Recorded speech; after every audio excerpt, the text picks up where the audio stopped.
इधर ही किया तो यही हमें जंगल में। हेलो बंधुসকল, ঘৰৰ ওচৰৰ পৰাই ভাইটি এজনে ফোন কৰিলে তাহাঁতৰ ঘৰত সাপ সোমাইছে। গৈ যেতিয়া চালোঁ সাপ পলাবলৈ জেগা নাছিলে, তাহাঁতি নতুনকৈ ঘৰ বনাইছে, ঘৰৰ ভিতৰতে সোমাই আছিলে। অলপ হাবি আছিলে, হাবিৰ ভিতৰত সোমাই আছিলে। তাত দেখিবলৈ পালোঁ যে এইটো কপাৰ হেডেড ট্ৰিংকেট স্নেক হয়, প্ৰায় দেখিবলৈ পোৱা যায় ঘৰৰ আশে পাশে। আৰু এইডাল সাপ একেবাৰে অবিষাক্ত, কিন্তু দেখিবলৈ বহুত এগ্ৰেছিভ নেচাৰৰ, কিন্তু একেবাৰে অবিষাক্ত হয়, নন ভেনামাছ হয়। এইডাল সাপ আপোনালোকে দেখিলে ভয় নকৰিব, কাৰণ একেবাৰে অবিষাক্ত, নন ভেনামাছ।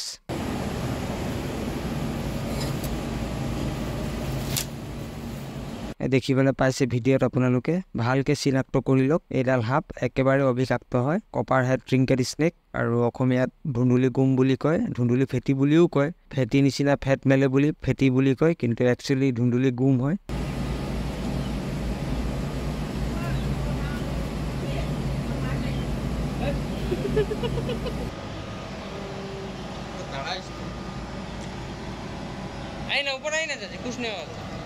চাই পাইছে আপোনালোকে, এটেক কৰিছে। এইডাল সাপৰ নেচাৰে তেনেকুৱা, এগ্ৰেছিভ নেচাৰ হয়, এটেক কৰে, আৰু মানুহে এইকাৰণে ভাবে বহুত ডেঞ্জাৰাছ হয়, কিন্তু একেবাৰে অবিষাক্ত। বাৰম্বাৰ কৈছোঁ, বিষাক্ত নহয়, নন ভেনামাছ হয়।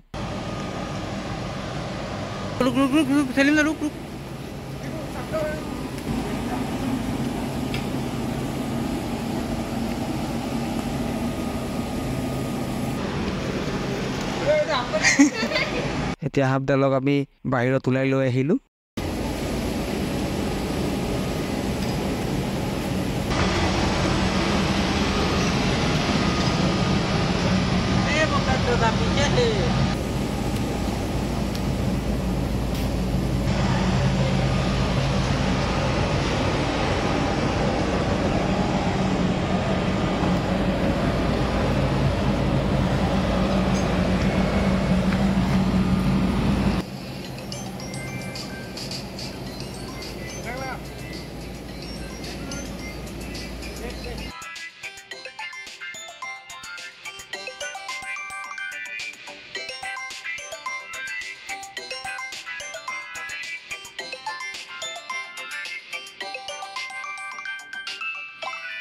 এতিয়া বেগ ৰেডি কৰি দিলোঁ।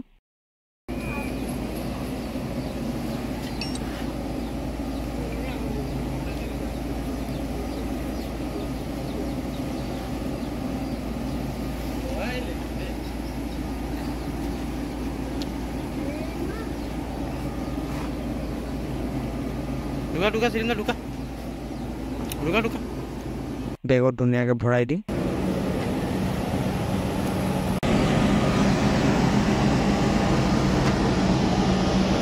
ধুনীয়াকৈ সোমাই গ'ল নিজৰ।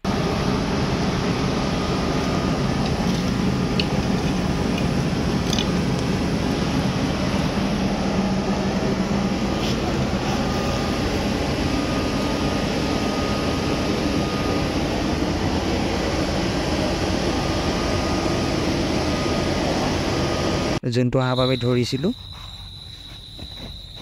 এইটোক আমি ৰিলিজ কৰি দিলোঁ, ধুনীয়াকৈ নিজৰ জেগাত গুচি গ'ল।